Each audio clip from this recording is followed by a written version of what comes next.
నమస్కారం గురువుగారు. శ్రీమాత్రే నమః. శ్రీ గురుభ్యో నమః. గురువుగారు, ఎవరికైనా పుట్టినరోజు అనేది సంవత్సరంలో ఒకసారే వస్తుంది. అవును. అయితే భగవంతునికైనా మానవులకైనా ఎవరికైనా జన్మదినం అనేది ఒకటే జయంతి ఉంటుంది, ఒకటే. ఉండాలి కూడా. కానీ హనుమంతుడి విషయానికి వస్తే సంవత్సరంలో 2 సార్లు హనుమత్ జయంతి జరుపుకుంటూ ఉంటారు. చైత్ర మాసంలో ఒకసారి, వైశాఖ మాసంలో ఒకసారి. అవును. ఎందుకని గురుగారు 2 సార్లు ఎందుకు జరుపుకుంటారు? అసలు నిజంగా హనుమాన్ జయంతిని ఏ రోజున జరుపుకోవాలి? జయ శ్రీరామ్. ఆంజనేయ స్వామి వారి నామం చెప్తేనే ఎవరికైనా ఉత్సాహం కలుగుతుంది అవును గురుగారు. కదా. జై శ్రీరామ్ అన్నప్పుడు ఆంజనేయ స్వామి వారి ఉత్సాహవంతులు అవుతాడు. జై హనుమాన్ అన్నప్పుడల్లా చిన్న చిన్న పిల్లలకు కూడా మనం చెప్పాల్సిన పని లేదు, ఆయన చూస్తే జై హనుమాన్ అంటుంటారు. అంటుంటారు. అంటే అంత ఆనందాన్ని కలుగజేసేటువంటి శక్తివంతుడు ఆంజనేయ స్వామి వారు. మనకి ఆంజనేయ స్వామి వారి లక్షణాలలో నవవ్యాకరణాలని 9 రకాల వ్యాకరణాలు ఉంటాయమ్మా. ఓకే. ఇవి చదువుకున్న వాళ్ళు చాలా తక్కువ మంది ఉన్నారు దేవతల్లో కూడా. ఓకే. ముఖ్యంగా దాంట్లో బ్రహ్మ, రావణాసురుడు, ఆంజనేయ స్వామి, వీరు ముగ్గురు మాత్రమే నవవ్యాకరణవేత్తలు. ఓకే. వేరెవరికి ఎవరికి రావు. అంత విద్యావంతుడు ఆయన. ఎవరి దగ్గర ఎలా ఎంతవరకు మాట్లాడాలో, ఎలా ప్రవర్తించాలో తెలిసినటువంటి ఒక శక్తి ఆయన. ఎలాంటి కార్యాన్నైనా సరే దిగ్విజయంగా పూర్తి చేసుకురాగలిగినటువంటి దివ్యమైనటువంటి శక్తి ఆంజనేయ స్వామి వారు. ఆయన చూసినా, ఆయన నామస్మరణ చేసినా మంచి బాడీలో మంచి ఎనర్జీ వస్తుంది తప్పనిసరిగా ఎవరికైనా, చిన్నపిల్లల దగ్గర నుంచి ఎవరికైనా సరే. అట్లాగే ఆంజనేయ స్వామి వారి జయంతి అనేటువంటిది చాలా ఉత్తర దక్షిణ భారతదేశాలలో 2 రకాలుగా చేస్తూ ఉంటారు. ఒక ఆయన అడిగారు నన్ను, అసలు ఆంజనేయ స్వామి వారు పుట్టింది ఉత్తర భారతదేశంలో కదా, నువ్వు వైశాఖ మాసంలో ఎట్లా చేస్తావు, వాళ్ళు ఏది చెబితే అదే చేయాలి అని చెప్పి ఒక ఆయన నన్ను అడిగారు. నిజమే, బాగానే ఉంది. మన ఋషులు మునులు దక్షిణ ఉత్తర భారతదేశాలకు సంబంధించినటువంటి సంప్రదాయాలు కాదు, యావత్ భారతదేశానికి సంబంధించినటువంటి శాస్త్రాలని మనకు అందించినటువంటి వాళ్ళు వాళ్ళు చెప్పినటువంటి ఒక శ్లోకం ఉంది. ఆ శ్లోకం ద్వారా హనుమత్ జయంతి చేయాలి కదా అని చెప్పి నేను ఒక శ్లోకాన్ని చెప్పాను. అది తప్పనిసరిగా ఒప్పుకోవాల్సిన పరిస్థితి. చైత్రశుద్ధ పౌర్ణమి, దీంట్లో ఏంటంటే దక్షిణ ఉత్తర భారతదేశాలలో అంటే వాళ్ళది వాళ్ళకు వచ్చేసరికి ఏమో సౌరమానం అంటారు, మనదేమో చాంద్రమానం అంటాం. మనం స్వస్తి స్త్రీ చాంద్రమానేన అని చెప్పి రాస్తూ ఉంటాం. వాళ్ళు స్వస్తి స్త్రీ సౌరమానేన అని చెప్పి రాస్తూ ఉంటారు.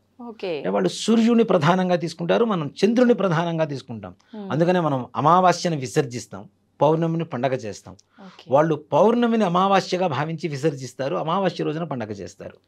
దీపావళి చూడండి ఏం చేస్తారు, దీపావళి లక్ష్మీదేవి పూజ చేస్తారు కదా, అలానే ప్రతి అమావాస్య కూడా వాళ్ళు లక్ష్మీదేవికి పూజ చేస్తుంటారు నార్త్ ఇండియన్స్ బాగా, ఎవ్రీ మంత్. అంటే వాళ్ళకి ఒక పండగ రోజు అనమాట. మనకేమో పితృదినంగా భావిస్తూ ఉంటాం మనం దాన్ని, అమావాస్యని. ఇక్కడ వాళ్ళ సౌరమానం ప్రకారం వాళ్ళకి ఆ రోజున వైశాఖ బహుళ దశమి వస్తుంది చైత్రశుద్ధ పౌర్ణమికి. సౌరమానం ప్రకారం మనం ఉంటున్నది, మనం ఏమో ఫాలో అవుతున్నాం చంద్రమానం. మరి మన అంటే అంటున్నాను కదా, మన ఏడుపు మనమే ఏడవాలి కానీ పక్కవాడి ఏడుపు మనం ఎందుకు ఏడుస్తాం? ఎంతసేపటికి ఏంటంటే పక్కవాడు ఏదో చేస్తున్నాడు, వాడికి దాంట్లో ఏదో వస్తుంది, మనం కూడా వేలు పెడదాం అనేటువంటి ఒక ఆలోచన స్థితే ఎక్కువగా మన వాళ్ళలో ఉంది. ముఖ్యంగా తెలుగు ప్రజల్లో ఎక్కువగా ఉందని చెప్తారు. నన్ను తిట్టుకున్నా పర్లేదు, ముఖ్యంగా ఎక్కువగా మన వాళ్ళలో ఉంది ఏంటంటే మన ధర్మాన్ని వదిలిపెట్టి పక్క వాళ్ళ ధర్మంలో దూరదాం, అంతే. దాంట్లో ఏముందో అది చేస్తే బాగుంటుంది కదా. అందుకనే ఇప్పుడు మతాలు మారిపోవటం ఇవన్నీ కూడా కేవలం అదే కదా. నిజం గురుగారు, అవును. మత మార్పులు ఎందుకు అంత ఘోరంగా అంత అధిక సంఖ్యలో జరుగుతున్నాయి అంటే, నువ్వు పరధర్మం వైపు కన్నెత్తి చూస్తున్నావు, నువ్వు చూసావో లేదో టక్కన లాగేస్తున్నారు వాళ్ళు, ఆ దరిద్రంలోకి వెళ్ళిపోతున్నావు, ఈ అదృష్టాన్ని వదులుకుంటున్నావు. సో అలాంటి పరధర్మం కంటే కూడాను ఒకటే పరధర్మో భయావహ అనేటువంటిది ఒక శాస్త్రం. పరధర్మం ఎప్పుడు కూడా భయంకరంగానే ఉంటుంది. ఇప్పుడు మా ఇంట్లో నేను ఉండేంత స్వతంత్రంగా ఆనందంగా పక్కింటికి పోతే నేను ఉండలేను కదా. కుర్చీ కూడా మొత్తం ఆక్యుపై చేసి కూర్చోలేము పక్కింటికి పోతే, అవునా? మన ఇంట్లో మనం దర్జాగా కూర్చుంటాం, పక్కింటికి పోతే ఎట్లా కూర్చుంటాం? స్వధర్మో నిధనం శ్రేయ. మన ధర్మం మనకి ఎప్పుడు కూడాను ప్రాధాన్యత ఇస్తూ ఉంటుంది, గౌరవాన్ని ఇస్తుంటుంది, ఆనందాన్ని ఇస్తూ ఉంటుంది. కాబట్టి మన ధర్మాన్ని వదలకుండా పరధర్మం గురించి తెలుసుకోవాలని తెలుసుకోవటం తప్పు కాదు, దాంట్లో తలదూర్చడమే తప్పు. కాబట్టి మన ధర్మాన్ని వదిలిపెట్టడం అంతకంటే కరెక్ట్ కాదు. ఉమ్, చైత్రశుద్ధ పౌర్ణమి, ఈ పౌర్ణానికి ఒక విశిష్టమైనటువంటి ప్రాశస్యం ఉంది. ఓకే. ఏమిటి అంటే సీతారాములు అడవికి వెళ్ళినప్పుడు రావణాసురుడు సీతాదేవిని అపహరించుకొని తీసుకుపోయినప్పుడు ఉమ్, ఆంజనేయ స్వామి వారిని సీతాదేవి జాడ తెలుసుకోరమ్మని చెప్పి లంకకు పంపిస్తారు. ఓకే. అవునా? వీళ్ళందరూ కూడాను ఉమ్, ఈ వెళ్ళిన సమయంలో సీతామ్మ వారిని ఆంజనేయ స్వామి వారు చూసిందే చైత్రశుద్ధ పౌర్ణమి రోజు. ఓ, ఆయన వెళ్ళింది దీనికోసం సీతాదేవి సీతమ్మ జాడ తెలుసుకోవడం కోసమే ఆయన అంత దూరం ప్రయాణం చేశారు. అవును. అన్ని యోజనాల సముద్రాన్ని దాటుకుంటూ వెళ్ళిపోయాడు ఆయన. ఉమ్, అక్కడ ఆ రోజున జయం కలిగింది కాబట్టి, Hmm. వెళ్ళిన కార్యం దిగ్విజయంగా పూర్తి చేసుకున్నారు కాబట్టి ఆ రోజు హనుమత్ విజయోత్సవం అంటారు. ఉమ్, ఉమ్, ఉమ్, విజయోత్సవానికి జయంతికి చాలా తేడా ఉంది తేడా ఉంది కదా. అవును గురుగారు. విజయం కలిగినటువంటి రోజు కాబట్టి ఉమ్, మన ప్రపంచం మొత్తానికి తల్లి అయినటువంటి సీతమ్మ వారిని జాడ కనుక్కున్న రోజు కాబట్టి, వెళ్ళింది ఆంజనేయ స్వామి వారు కాబట్టి, ఆంజనేయ స్వామి వారి అనుకున్నటువంటి సంకల్పం నెరవేరింది కాబట్టి, ఉమ్, ఆంజనేయ స్వామి వారికి విజయం చేకూరింది కాబట్టి ఆ రోజున విజయోత్సవం చేయడం అనేది ఒక ఆనవాయితీగా వస్తుంది. ఓకే. దాన్ని హనుమ జయంతిగా పేరు మార్చి చివరికి క్యాలెండర్లో కూడా ముద్రించే దౌర్భాగ్యపు పరిస్థితి దిగజారుతున్నాం మనం. అవును గురుగారు. అది హనుమ జయంతి కాదు.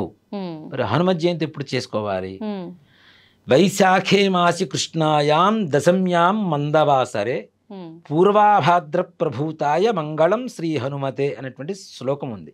ఓకే. దాని అర్థం ఏమిటి? వైశాఖే మాసి కృష్ణాయాం, వైశాఖ మాసంలో, ఉమ్, కృష్ణాయాం కృష్ణపక్షంలో, ఉమ్, దశమ్యాం దశమి రోజున, ఓకే. మందవాసరే శనివారం రోజున, ఉమ్, పూర్వాభాద్ర ప్రభూతాయ ఉమ్, పూర్వాభాద్ర నక్షత్రంలో ఉమ్, ఆంజనేయ స్వామి వారి జననం జరిగిందిట. ఓకే. మరి అది ఎప్పుడు వస్తుంది? Hmm. వైశాఖ బహుళ దశమి. అంటే ఇంగ్లీష్ మాసాల్లో అయితే ఏ మాసం గురుగారు? ఈ సంవత్సరం జూన్ 1కి వచ్చింది. జూన్ 1కు. ఓకే. ఇప్పుడు రేపు 23వ తారీఖు చైత్రశుద్ధ పౌర్ణమి, హనుమత్ జయంతి కాదు అని చెప్పి నిర్మోహమాటంగా ఉమ్, నిస్సంకోచంగా చెప్పవచ్చు. ఓకే. వైశాఖ బహుళ దశమి జూన్ 1 తారీఖు వచ్చింది ఈ సంవత్సరం. ఆ రోజునే హనుమత్ జయంతి అని చెప్పి బలగుద్ది చెప్పవచ్చు. ఉమ్, ఆ రోజు ఆంజనేయ స్వామి వారికి ఏదైనా చేయాలి అంటే హనుమత్ విజయోత్సవం రోజున చేయొద్దని చెప్పటలా, చేసుకోండి. చేసుకోవచ్చు. ఆయన హనుమత్ జయంతి అని చెప్పి పేరు మార్చి చేయొద్దు. ఉమ్, ధర్మాన్ని మార్చడానికి మనమెవరం? అవును. శాస్త్రాలు మార్చడానికి మనమెవరం? అవును. ఆ రోజు విజయం కలిగింది ఆంజనేయ స్వామి వారికి, చక్కగా పూజ చేసుకోవచ్చు, అభిషేకాలు చేసుకోవచ్చు, ఉమ్, భజనలు చేసుకోవచ్చు, శోభయాత్రలు చేయొచ్చు, ఏమైనా చేయొచ్చు. ఓకే. దానికి చిహ్నంగా, Hmm. దానికి గుర్తుగా. అంతేగాని దాని జయంతిగా మారుస్తాము అంటే మాత్రం ఉమ్, అది కరెక్ట్ అయినటువంటి పద్ధతి కాదనే చెప్తాం ఓకే. తప్పనిసరిగా. ఉమ్, హనుమత్ జయంతే, హనుమత్ విజయోత్సవం, హనుమత్ విజయోత్సవమే. ఉమ్, దాన్ని ఇప్పుడు హనుమత్ విజయోత్సవం రోజున ఆ హోమాలు చేయకూడదు, ఈ హోమాలు చేయకూడదు అనేది లేదు. ఉమ్, మన ధర్మం ఏంటి? ఏ రోజు నీ మనసుకు సంకల్పిస్తే ఆ రోజు అప్పు చేయమని చెప్తుంది. ఓకే. అంతే కదా. కాబట్టి ఆ ఇంకా స్వామివారి విజయోత్సవం రోజున కాబట్టి ఇంకా బాగుంటుంది. అవునవును. విజయోత్సవం అని చెప్పి చేయండి. ఉమ్, హనుమత్ జయంతి అని మాత్రం చెప్పి చేయకండి దయచేసి. చేసే పూజలు సేమ్ గా ఉన్నా పేరు మాత్రం దేనికది. ఇప్పుడు ఆంజనేయ స్వామి వారికి జయంతికి చేసినా, విజయోత్సవానికి చేసినా, ఏం చేసినా పూజ. ఒకటే పూజ చేస్తాం. అవును. అభిషేకం చేస్తాం, తమలపాకులతో పూజ చేస్తాం, చేస్తాం. సింధూరంతో పూజ చేస్తాం, పానకం వడపప్పు నివేదన పెడతాం ఉమ్, స్వామివారికి. ఈ సీజన్లో వస్తుంది కాబట్టి మామిడి పండు నివేదన పెడతాం. ఉమ్, ఇక్కడ ఇంకోటి ఏంటంటే, ఇంకా నిజంగా చెప్పాలంటే హనుమత్ విజయోత్సవం రోజున చేయగలిగితే ఉమ్, శ్రీరామనవమి రోజున, ఈ 2 రోజుల్లో కూడాను ఓకే. ముఖ్యంగా మామిడి పండ్లు ఎవరికైనా దానం ఇవ్వండి. ఓకే. అంటే పక్వత కలిగినటువంటి పండినటువంటి పండ్లు వచ్చేటువంటి రోజులు ఆ రోజులే. ఇప్పుడు అవును. ముందుగా వస్తున్నాయి కానీ కరెక్ట్గా మంచి టేస్టీగా ఉండేటువంటి పండ్లు వచ్చేటువంటి రోజులు ఆ రోజులే. ఉమ్, తప్పనిసరిగా ఎవరికైనా మనం ఒక పండు తినాలి, సీజనల్ ఫ్రూట్స్ అనుకుంటే ఉమ్, ఒక పండు మనం తినే ముందు ఎవరికైనా తాంబూలం ఇచ్చి మనం తర్వాత తీసుకోవడం అనేది మన ఆనవాయితీ. ఓకే. ఫస్ట్ దేవాలయంలో ఇస్తాం, ఉమ్, అలానే ముత్తైదువురికి ఇస్తాం, అలానే గురువులకి ఇస్తాం. ఉమ్, వీళ్ళ ముగ్గురికి ఇచ్చిన తర్వాత తప్పనిసరిగా మనం ప్రసాదంగా అది స్వీకరిస్తాం. అలాగే సీజన్ ఏమిటి? ఉమ్, సమ్మర్. అవును. ఇప్పుడు ఓకే, ఏసీలు ఉన్నాయా, ఫ్యాన్లు ఉన్నాయా అవన్నీ తీసి పక్కన పెడితే ఉమ్, విషనకర్రలు ఉంటాయి. అవును. ఇప్పుడు అసలు జనాలకు తెలియదు కూడా విసనకర్ర అంటే ఎట్లా ఉంటుందో కూడా తెలియదు. అది కూడా తాటాకుతో తయారు చేసినటువంటి విసనకర్రలు ఉంటాయి. ఓకే. తాటాకుతో దాని మీద కొద్దిగా నీళ్లు చల్లి ఇట్లా విసురుకుంటే ఏసీ కూడా దాని వెనక్కి రాదు. ఉమ్, తాటాకు ఎంత వెయిట్ ఉంటుంది? వెయిట్ ఉండదు, ఉండదు. చాలా లైట్. లైట్ వెయిట్ ఉంటుంది. ఉమ్, దాని మీద కొద్దిగా నీళ్లు చల్లి, పూర్వకాలంలో అట్లానే ఉండేదమ్మా, మ్మ్. మంచాల మీద చక్కగా పడుకొని మధ్యాహ్నం టైంలో చక్కగా విసురుకుంటూ ఉండేవాడు. ఉమ్, ఆ విసురుకుంటూ ఉండేది, దాంట్లో వచ్చే చల్లటి గాలి, అందులో తాటి చెట్టు ఏంటి? చల్లదనం కదా. చల్లదనం. కదా, అవును. అది కూడా ఆరోగ్యానికి సూత్రమే మాట చెప్పాలంటే.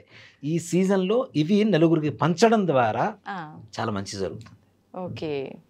హనుమతి విజయోత్సవం రోజున కావచ్చు, శ్రీరామ శ్రీరామనవమి రోజున కావచ్చు, నిజంగానే హనుమతి జయంతి రోజున కావచ్చు, మధ్యలో శంకర జయంతి వస్తుంది వైశాఖ శుద్ధ పంచమి రోజున, ఆ రోజున కావచ్చు, లేదా ఒక బ్రాహ్మడికి లేదా మీ గురువు గారికి, మీకు చదువు చెప్పినటువంటి మాస్టర్ గారికి, ఒక ముత్తైదువుకి, ఒక దేవాలయంలో ఒక దేవుడికి ఇచ్చిన తర్వాత మనం పండు తింటే దేవుడిచ్చిన ఫలాలే కదా ఇవన్నీ కూడా. కాబట్టి వాళ్ళకి ఇవ్వడంలో తప్పులేదుగా. కృతజ్ఞత. నువ్వు ఇచ్చిన పండు నీకు ఇస్తున్నాను స్వామి, మిగిలింది నేను తింటాను ప్రసాదం. నిజంగా ఆయన తినేటంటే ఎవరం పెట్టం మనం, అవునా? భగవంతుడు తినేటుంటే భగవంతుడి దగ్గర కూడా స్వార్థం మొదలయ్యి ఉండేది తప్పనిసరిగా. సో కాబట్టి అలా చేయడం అనేది ఇంకా ఉత్తమమైనటువంటి లక్షణం. వీటి ద్వారా మంచి పుణ్యం వస్తుంది. ఎదురు వాళ్ళు చల్లగా ఉన్నారంటే మనం కూడా చల్లగానే ఉంటాం కదా. కాబట్టి ఈ విసనకర్రలు ఇక్కడ ఇంకోటి కూడా ఏంటంటే, పానకం అనేది ఏదైతే ఉందో కుండ ఉంటుంది కదమ్మా, చిన్న చిన్న ముంతలు ఉంటాయి, వాటిల్లో కూడా పానకం పోసి దానం ఇవ్వడం కూడా ఉంటుంది.